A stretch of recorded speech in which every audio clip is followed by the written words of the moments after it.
नमस्कार, आप देख रहे हैं द न्यूज। आपके साथ मैं सृष्टि मिश्रा। 24 के चुनाव को लेकर भारतीय जनता पार्टी की बड़ी बैठक 22 और 23 दिसंबर को होने वाली है। इस वक्त की ब्रेकिंग न्यूज आप देख रहे हैं। 3 राज्यों में हुए शानदार जीत के बाद बीजेपी अब महामंथन, महामैराथन दौड़ समझ जाइए उसकी तैयारी कर रही है कि इसमें प्रतिभाग कैसे लेना है और विजयी होना है।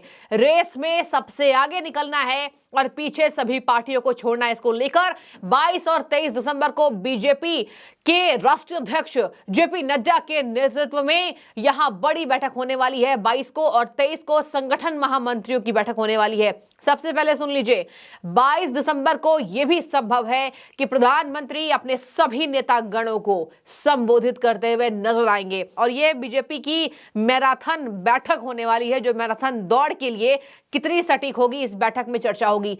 बता दें आपको, इस बार 350 पार का नारा दिया है बीजेपी ने। मतलब लोकसभा की सीटों पर 350 से पार सीटें हम जीत कर लाएंगे, ऐसा नारा भारतीय जनता पार्टी के कद्दावर नेता लगातार दे रहे हैं। लेकिन इस बीच समझना होगा कि 24 के चुनाव में कौन कौन से वो मुद्दे हावी रहेंगे और कौन कौन सी वो बातों पर बीजेपी जोर लगाएगी। बता दें आपको कि 22 को जो बैठक होने वाली है वो राजधानी दिल्ली में होगी और इसी के मद्देनजर सभी प्रदेश के प्रभारी, प्रदेश अध्यक्ष, कार्यकारिणी के महामंत्री, प्रदेश महासचिव, सभी नेतागण मौजूद रहेंगे और इसी के लिए बीजेपी ने ये मीटिंग रखी है। बैठक में सभी पदाधिकारी आपको मौजूद दिखाई देंगे और बातचीत की जाए। बीजेपी की तरफ से ये बताया गया है कि बीजेपी मुख्यालय में ये बैठक होगी जहां पर राष्ट्रीय पदाधिकारी, प्रदेश प्रभारी, प्रदेश अध्यक्ष, प्रदेश महामंत्री और सभी मोर्चों को बुलाया गया है। मतलब बीजेपी का चप्पा चप्पा जो लीड करता है उन सभी महामंत्रियों को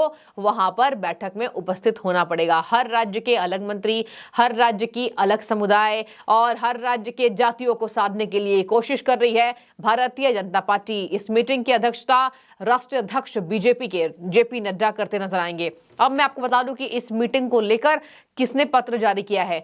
राष्ट्रीय महासचिव बीजेपी के अरुण सिंह की तरफ से बता दें आपको कि यह पत्र जारी किया गया है। इस पत्र में क्या लिखा है कि शाम 22 और 23 दिसंबर की शाम बीजेपी की बड़ी बैठक होने वाली है। बीजेपी मुख्यालय में राष्ट्रीय पदाधिकारी, प्रदेश प्रभारी, सह प्रभारी, प्रदेश अध्यक्ष, प्रदेश महामंत्री और सभी मोर्चों के अध्यक्ष की यह बैठक शाम 4 बजे होगी। और वहीं मैंने आपको बताया कि 23 दिसंबर को संगठन महामंत्रियों की बैठक वो रात 9 बजे होने वाली है।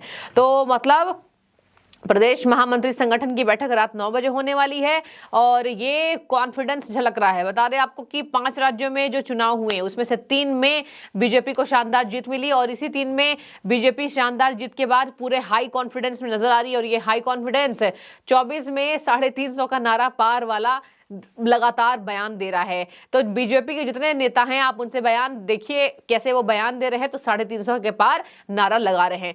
बता दें आपको, आपने समीकरण देख लिया, जोड़ तोड़ की राजनीति देख ली। बीजेपी की कार्यकारिणी की बैठकों में जो निर्णय हुए वो जमीनी स्तर पर कारगर हुए, ये हमने देखा 3 राज्यों में। तो बीजेपी से चुनाव का एजेंडा सीखना चाहिए सभी पार्टियों को। ऐसा लगातार विपक्षी पार्टी भी कभी कभी कहती नजर आती है कि बीजेपी से ये सीखना चाहिए क्योंकि बीजेपी 24/7 चुनावी मूड में रहती है। देखिए, बीजेपी को हराने के लिए कवायद तेज है। सभी विपक्षी दलों की बैठक हो चुकी है, बन गई है बात और दल तैयार है। सभी मुख्य दल यहाँ पर हैं, बीजेपी को हराना है। अखिलेश यादव अलग कह रहे हैं कि हम इस बार, हमसे तो छीन ली गई है सरकार, समाजवादियों की सरकार बन गई थी, बीजेपी ने छीन ली। तो समझ जाइए कि इतने मन में गुरेज है तो इन पार्टियों के नेता तैयारी कितने लेवल के कर रहे होंगे। तो अब ऐसे में समझना जरूरी है कि बीजेपी क्या कोशिश करेगी। बता दें आपको कि सबसे पहले तो आपने ये देखा होगा दर्शकों कि 3 राज्यों में बीजेपी ने 2 डिप्टी सीएम और जो एक मुख्यमंत्री बनाया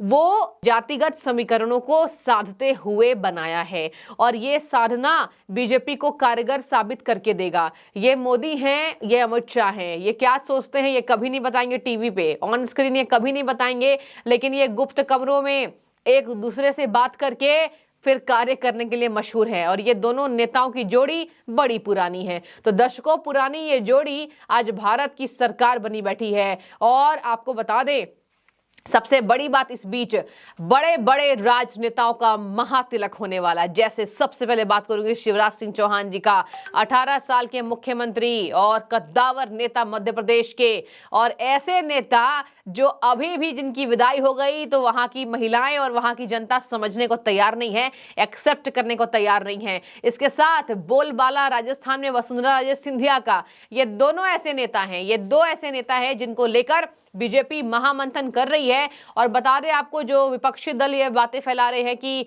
रुला दिया, तो शिवराज और वसुंधरा और रमन सिंह के आंसू तूफान लेकर आएंगे बवंडर।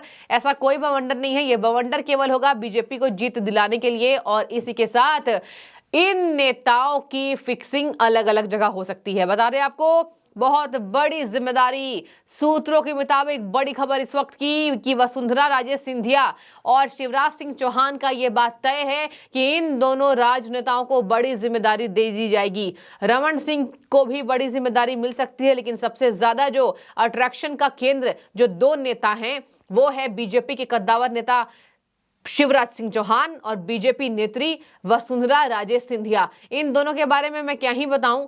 वसुंधरा राजे सिंधिया के बिना बीजेपी राजस्थान में जैसे कहा जाता है कि अपाहिज है, तो वैसे ही मध्य प्रदेश में शिवराज सिंह चौहान के बिना बीजेपी अपाहिज हो जाएगी, क्योंकि ये दोनों नेताओं का नेतृत्व और कुशल नेतृत्व रहा है। हालांकि उसमें से थोड़ा कम नंबर हम वसुंधरा को देंगे। वसुंधरा के समय एंटी इनकम्बेंसी दिखी और वसुंधरा के समय बहुत नारेबाजी हमने देखी। वसुंधरा तेरी खैर नहीं, मोदी से बैर नहीं। तो वसुंधरा राजे सिंधिया शिवराज से कद में बिल्कुल छोटी हो जाती है। शिवराज का कद बहुत ऊंचा है। शिवराज को केंद्र में मंत्री बनाया जा सकता है, लेकिन शिवराज कह रहे हैं जस की तस धर देनी रे चदरिया, यानी कि जस की तस वैसे ही हमने अपनी चदरिया को रख दी है, यानी अपने जिम्मेदारी को उतार दिया जो कि मुख्यमंत्री का था।